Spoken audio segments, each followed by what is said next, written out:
অনেক যুবক ভাবে গার্লফ্রেন্ড আমার আপন বেটা, জায়গা মতো বাস খাইলে বুঝবা আপন কারে হয়। মেয়েরা প্রেম করার সময় প্রেম করে একটার লগে, বিয়ে করে আর একটার লগে। আর বিপদে পড়লে বুঝবা বাপ মা ছাড়া পৃথিবীতে আপন বলতে আর কেউ নাই যুবক ভাড়া। আমি আসিফকে দেখ, তোমাদের কাছে তো অ্যান্ড্রয়েড ফোন সবার আছে, আমি তো এখন দামি দামি ফোন চালাই। আমার কাছে তো একটা সময় কিছুই ছিল না। তা আমার একটা কথা মনেই পড়ে গেল, বলবো মুরব্বী আব্বাজান, বলা যাবে? আচ্ছা, আমার বয়স যখন মেবি এই কত হবে, 16, 17, 18, এক্স্যাক্টলি লাইক দ্যাট। তো আমার অ্যান্ড্রয়েড ফোন খুব পছন্দ ছিল। আরে যুবক মানুষ তো বদমাইশ তো করতে মন চাইবে, খুবই স্বাভাবিক। তো আমার আব্বা আমাকে বলেছে, আসিফ একদম খবরদার আব্বা, ভুলেও ফোন চালাবো না, তুমি বড় হও, তুমি বড় ইসলামিক স্কলার হয়ে যাও, তুমি মাস্টার্স কমপ্লিট করে ফেলো, তোমাকে আমি আব্বাই ফোন কিনে দেবো। এটা আমার মুরব্বীরা ভালো বুঝবেন, আমি জানি মুরব্বীরা ভালো বুঝবে কথাটা। তো আমি ভাবছি যে তোমার কথা আমি শুনি, খালি টাকাটা হোক আমার। তো আব্বা আমাকে মাসিক খরচ দেয়, প্রত্যেক মাসে 500, 1000 যা হয় দেয়। তা আমি টাকাগুলো বাঁচিয়ে বাঁচিয়ে বাঁচিয়ে বাঁচিয়ে কোনো মতে মেবি এটার দাম 6 থেকে 7 হাজার টাকা হবে এরকমই, খুব লোকন মানে লুকায় লুকায় কোনো মতে কিনে রেখে দিয়েছি। মোটামুটি 1 মাস চালিয়েছি। কে যেন বদমাইশ করে বাপের কানে দিয়ে দিয়েছে যে আসিফ কিন্তু মোবাইল কিনেছে। তা আমি বাসায় আসছি, আব্বা বলছে, আসিফ আব্বু এদিকে আসো। কি হয়েছে? তুমি নাকি মোবাইল কিনেছো? বলছে, আরে না, কে বললো তোমাকে আমি মোবাইল কিনে?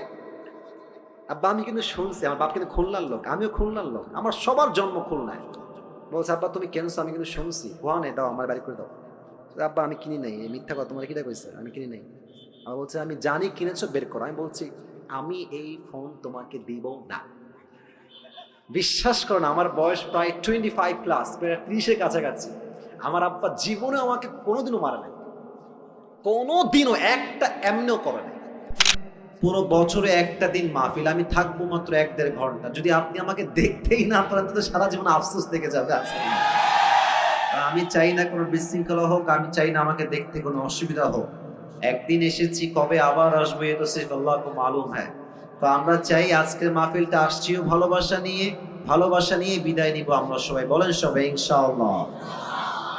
আমার যুবক ভাইয়েরা কেমন আছেন আপনারা সবাই? আলহামদুলিল্লাহ। আপনারা সবাই একবার ডানে বামে তাকান, সবাই তাকান। আচ্ছা, এবার আমার দিকে তাকান। আমি যা বুঝতে পারতেছি আজকের মাহফিলের সিচুয়েশন, আমার যে অবজারভেশন, আমার যেই পর্যবেক্ষণ আমাকে বলছে যে আজকের মাহফিলে যত অডিয়েন্স এসেছে, if I am not making any mistake, যদি আমার কোনো ভুল না হয়, 90 ভাগ নয়, 95% যুবক ভাইরা আজকে মাহফিলে এসেছে। মাশাআল্লাহ। ইসলামের বিজয় যে সুনিশ্চিত, ইসলামের বিজয়কে রুখে দেওয়ার সাধ্য যে কারো নাই, আজকে ঝিনাইদহের মাটিতে যুবক ভাইরা তার চাক্ষুষ প্রমাণ। যুবক ভাইরা, আমরা আগে যখনই কোনো হক কথা বলতাম আমাদেরকে ট্যাগ দেওয়া হতো রাজাকার, জঙ্গিবাদ, মৌলবাদ।